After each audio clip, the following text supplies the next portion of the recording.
What are we doing today? We're looking back, right? First time ever. I think I'm the only one doing this because nobody likes to look backwards. We only look forwards towards the hype hot train and where it's going to run into and run over. But we're looking back at 2021. 2021. You remember that? I've covered it in the years past. Again, this is a test, folks. How do you feel about things now? How do you feel? Do you still have these games, right? When you crowdfunding on a weekly basis, when you're thinking of backing things, this is the sort of thing that should be in your mind. Is this game going to be in my collection 3 years from now? Or am I even going to have the game in my collection by that time? Because one of these games I literally just got this past week, and one of these games we have yet to get. So let's go.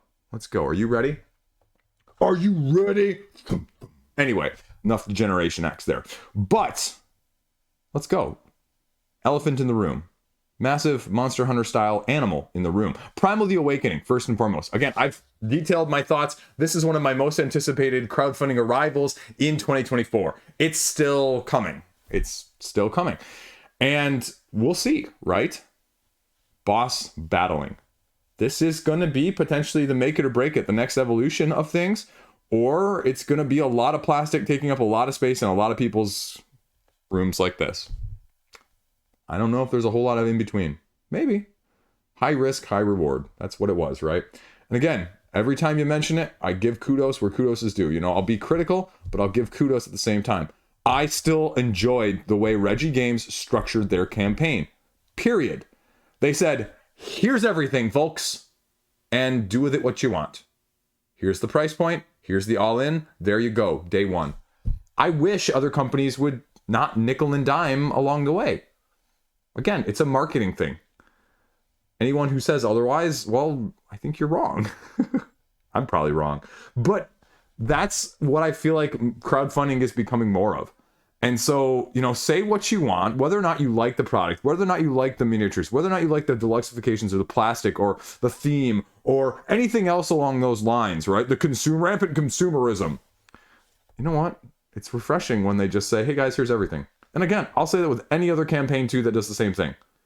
Now, the trick being, most of the campaigns that do that have like one expansion and it's, you know, small funding at under 6 figures. You know, not many of the high funding 6s or 7s do that. Correlation? Causation? I think it's just pure correlation and just by the nature of some of those games in the first place rather than any true cause and effect there. So, again, I want to love this game. I want to love this game. I want to love this game. I want to. But, you know, the more I desire something, the more critical I'm also going to be because, you know, just because I love something doesn't mean it doesn't have flaws, except for Spirit Island or Bullet. Those have no flaws whatsoever. Just messing with you before you get angry in the comment section. They both had flaws. Anyway, I love them anyway. So, suck it up. I mean, I just got it. I just got it like 2 or 3 days before filming this. ISS Vanguard. ISS Vanguard. I finally got it. I finally got it. Tail end of delivery, tail end of backers getting it, tail end of relevance. I don't know. Just kidding. Just kidding. But it's gotten relatively good reviews on Board Game Geek. I mean, I think it was sitting like at 8 point something, 7 last time I checked, which is insane. Now, just like Aeon's Trespass Odyssey, just like Kingdom Death, just like Oathsworn, you know, just like Frosthaven, have you played through all of that? I mean, that's the big elephant in the room. Speaking of that with Primal, both of these, you know, really emphasize that. Because I also just got Mythic Battles Ragnarok this week. Thankfully, though, I looked at my pledge before it arrived, and I said, oh, I didn't get any add-ons. Yes. No regret there of buying extra stuff I'm not going to use. So I feel kind of good about that one, especially with the more recently announced Egypt, you know, expansion coming out soon later this year. But ISS Vanguard, I don't know. Campaign games. Are you over them? Do you need more of them? No, honestly, like, I kind of, truth be told, right now it arrived and I kind of just regret it. Again, like, I want to like it. I was so high on this game beforehand, right? Watched Alex's video, watched Jesse's video, you know, kind of liked it, you know, in terms of what it was offering. But truth be told, you know, that was back when I was looking at games, what I thought I would like, rather than what I thought I could actually play on a routine, realistic, any sort of time frame basis. My kids want to go play FC24 on Switch, not play a board game with me after they get home from school, right? So, I mean, that's where the trouble is. And that's why things like Dice Throne and some of the other filler things, I just did a review recently of World Wonders as well as Sea Dragons. You know, things like that that'll play in 30 to 45 minutes and just super fantastically easy to get to the table. You know, the balance is shifting. So things like that are, you know, not four-letter words. People don't like talking about them. They don't drum up as much hype or interest because they don't have as much plastic. But truth be told, they're probably more well-rounded from top to bottom too sometimes. So take that for what you will. That's your hot take of the week. Anyway, I'm done rambling and getting myself in trouble, so we'll move on to Radlands. My copy is sitting up there behind Stationfall. And I just have a retail version. Just have a regular retail version. You know, I thought about upgrading. Playmats would actually be really nice for this game because the organization on the table isn't super intuitive, but it works. And for $14 versus like $35 or $50, well, I'm frugal and cheap and Dutch, so I made my peace with that. And Radlands is a fantastic game. Roxley, you know, they've got the Midas touch. I hate saying that, like any company is like doing super good, but they just put out really solid stuff. And I don't really have anything bad to say about Radlands. It's not going to be for everybody. It's crazy, chaotic, more Epic the card game, if you remember that one, rather than Magic the Gathering, where everything is just vastly overpowered, sort of like the more recent Mindbug. It's just in that ilk. Everything is overpowered, everything is dramatic, everything is swingy, and it just works. It's a fantastic game. I love it. I haven't played it nearly enough. It doesn't get the love it nearly deserves in my household. But I also don't worry about having lost significant amount of money because it's not getting played, right? Again, like $14. Not that I'm advertising buying cheap stuff because you're not going to lose as much money, but just because I can play that once a year, you know, for the next 3 years, 4 years, still feel like I got my money's worth regardless. And also small table presence, small size up there too. So all in all, just Radlands. I would love to see a little more of that. Or Roxley, do another different game like that. I mean, that's also why I'm so excited about the upcoming Ironwood from Mind Clash, because it gives me vibes of that. Not exactly mechanistically, but just in general speak of the things that make Radlands great. So there you go. Next, CMON Animation Collection. Drum roll. I mean, I don't know. I have Scooby Doo sitting back up here. It's actually behind Zuvetus. And it's not going anywhere. I am not usually nostalgic, right? My nostalgicism, that's a Liegeism there for you. My nostalgicism is not usually very strong. I don't really care about a lot of stuff that I grew up with, right? Just don't. Nope. Cut ties, cut bases with it. You know, it's more of a money grab than anything else. And that's what that was. I got in late pledged from someone else. And is it a super fantastic cooperative game? To be honest with you, I don't really know. I did a review on it, and I just haven't given it the depth of play sense to know how I feel. Truly how I feel. Not that it's, you know, not something I would like, but just, is it better? Is it more enjoyable, I'll say? Because I guarantee it's probably not better mechanistically overall. But is it more enjoyable than some of the other cooperative games? Because the other thing that you probably don't know, I've never really talked about this on the channel, so spoilers here for those of you longtime viewers. One of the most played games in my collection, kids games, right? One of my most played kids games is a Scooby Doo game that came out, I don't know, sometime within the last 10 years. And we played this game so many times growing up. It's just like this super simple deduction. You go to a place, it's got a location and a color, and then if you have either the location or the card that matches the color, then you play it and you flip over one of the like 6 little icons behind the flipboard, and there's either a Scooby, which tells you the bad guy is located at that location or a location of that color, or if it's a spider web, then he's not there, and you're trying to just, you know, they give you like, I don't know, 20 of these cards, 25 of these cards, and you just pull them out, mix and match, right? Each one is a new game, and you just, whatever. And that game is easily, by far and away, one of the most played games in my collection, one of the most played kids games too. And my kids love that. And I feel like this would be another step up for them of just enjoyment, because one of my kids also doesn't do competitive very well. And so to be able to have this as something they could recognize and something they can be able to grasp because they're getting to that 8 to 10 range where mechanisms and nuances, unlike the Reddit savant geniuses who are playing, you know, Spirit Island and Twilight Imperium Struggle when they're 6. You know, I did that on purpose. I purposely said it like that. You know, people in the comment section are gonna be like, oh, Chris is screwing things up. He's stroking on camera. No, I screw things up like that on purpose. Now, rules and player counts, those are not often intentional, but I screw them up anyway. So again, second tier YouTuber. That's what you get for tuning in, and the price you're paying for the, you know, video in the first place, right? All that money you're spending on watching this. But that's the sort of thing I look at and I go, yeah, that would be something to get them more interested. And I think that would really, again, because it has the colored miniatures, it has the aesthetic appeal that a lot of these otherwise don't. You know, even the Marvel zombies, right? They're cool, but they're not colored. They don't give the full aesthetic feeling of things. And so kids are very visual in that sense. So I think that would really appeal to them. Are the other two even halfway well thought of? I don't even know. What is it? Animaniacs? No, just kidding. Animaniacs. It's the Looney Tunes and Teen Titans. So I have no clue. I have no clue whatsoever. Again, like sort of this head-to-head semi-smashing dueling game together. No interest. Not going to cover it. Not going to talk about it any further. So let's move on to the next one. Root Marauder. Haven't played it. Got a copy of it. Boom. I've played Root more on my iPad than I have physical version. I should probably, truth be told, I should probably sell my whole Root collection. Hopium. Just like with the Detroit Lions this year, Hopium still lives strong in the state of Michigan. And in that case, well, we're talking about me and Root right now. So, I don't know. I should, again, probably just get rid of it. I should probably just get rid of it. It's a waste of money, waste of space. I could make 100, 150 bucks off of it, selling almost everything I got. Probably. I don't know. Whatever it goes for nowadays.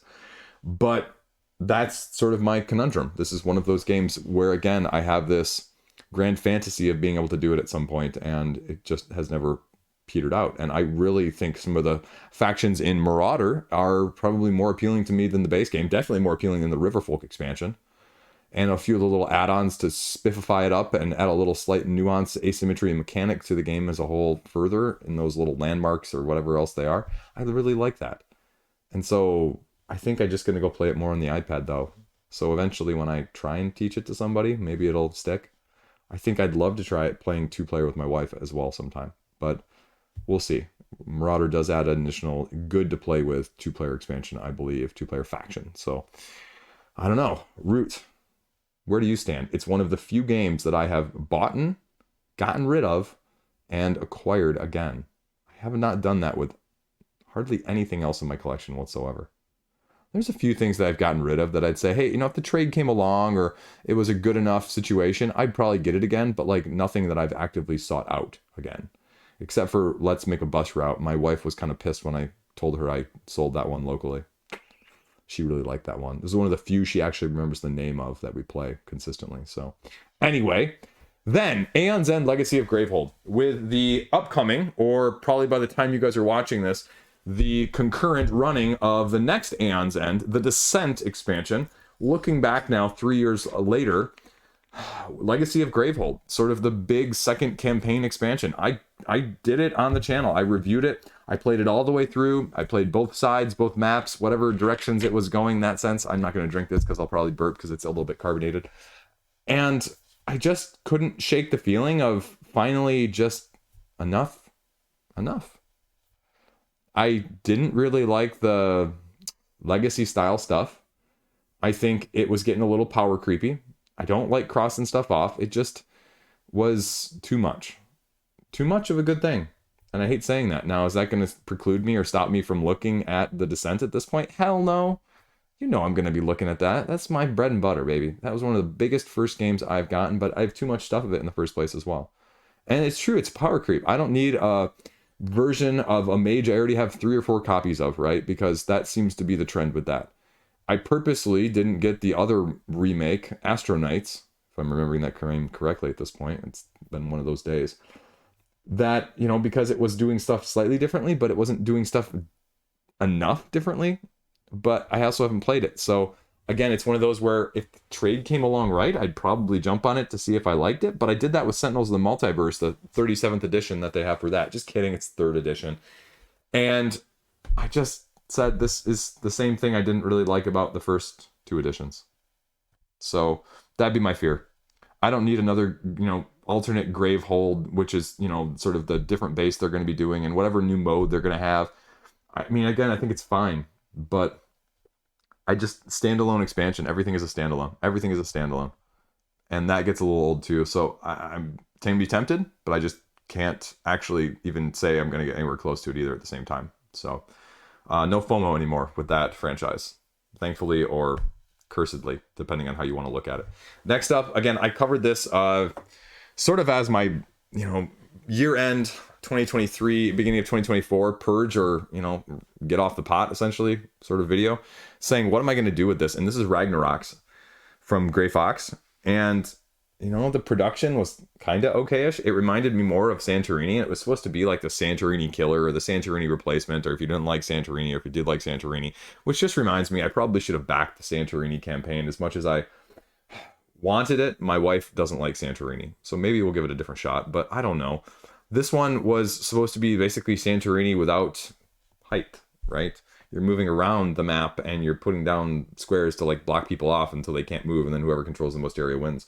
And it again has all the asymmetry of the Norse mythology instead of the Greek pantheon. So supposed to be better, but the blocks are kind of ugly. They look kind of like, more of the Masters of Eternia cheap plastic from the 80s rather than like super good production quality, which is similar to my Santorini. And that's the other comparison. Like I have the retail Santorini, and the base that it's supposed to be on and the thing that fits over it, it's not flush and it just doesn't fit well, and then it kind of rocks. You know what? Just give me a talk board. Give me a cloth board that you could just easily fold up, put away, travel with you, and that would be so much easier, right? So I kind of wish they'd done that with Santorini, but I'm talking about too much Santorini and not Ragnarok's. So I just don't know. I got the little Kickstarter exclusive expansion. It's just never hit the table. Like once or twice initially when I got it, and it's just never. Like when I think of abstracts to play, I have 3 or 4 others that I haven't gotten enough depth out of to know how much I love them or not. This little indie Japanese abstract game called Meridians, I didn't even have a chance to play yet from the end of 2023 when it arrived, when I had backed earlier in 2023 from the small indie designer, shipped it from Japan, and again, probably like one of like 50 people that got it. And I want to do that. I'm not really sure I want this. And that's my dilemma. Because if you've heard me rant and rave and ramble about all the stuff, right? My top 10 of 2024 had 2 abstracts in the top 10, had another that I cut out because it wasn't quite where I wanted it, and it wasn't technically a 2023 release, even though it was new to me, and that's Koale, sort of a talk light. But I mean, this one just doesn't come out.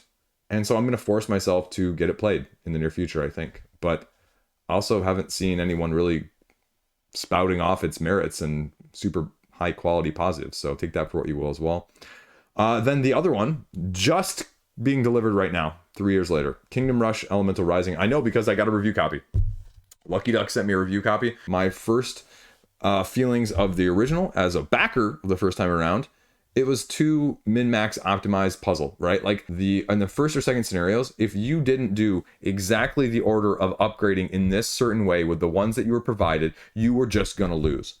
So it became more of a solvable puzzle rather than an experience of trying things out and seeing what worked and seeing how you could get good strategies, right? Which is, I guess, kind of the tower defense style mobile gaming platform situation where some of those levels, you just have to do them a certain way. You have to have certain towers in a certain place. You have to have certain towers at a certain level, as where you are just going to lose. But I don't like that necessarily as much in my board game. So I'm hoping that this one gives you a little bit more flexibility overall and a little bit more variability in terms of some of that as well. And they've got some more characters. You know what, personally speaking, I think this is going to be a 2.0 version in terms of the rules and the dynamics. But is it going to move far enough away from me? And that's where, again, starting to do a little bit more of that in my reviews. Like, okay, 1, am I going to keep this? 2, is it for me? 3, what again is the difference between my own personal feelings on it and then objectively from a mechanistic standpoint too, trying to separate those out just a little bit more to give you some of those feelings. Because sometimes like I go mechanistically, I shouldn't really like this and it's not really perfect this way, but I really love it. And then other ways it goes, well, I don't really like it, but I know mechanistically speaking, this is really, really, really good. It's just not for me, right?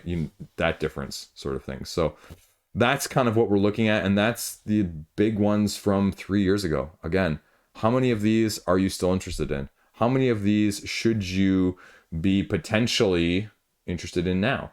because also the thing that you didn't see, right? As is Vanguard, you can kind of get it. Primal, we talked about that one. Radlands, easily available. CMON's, well, CMON. And then pretty widely available. Aeon's End, pretty widely available. Ragnarocks, widely available. Kingdom Rush, coming now. So it's really interesting, actually, about how some of this stuff is just delivering 3 years later. We talk about the over-under, you know, usually about 6 months late.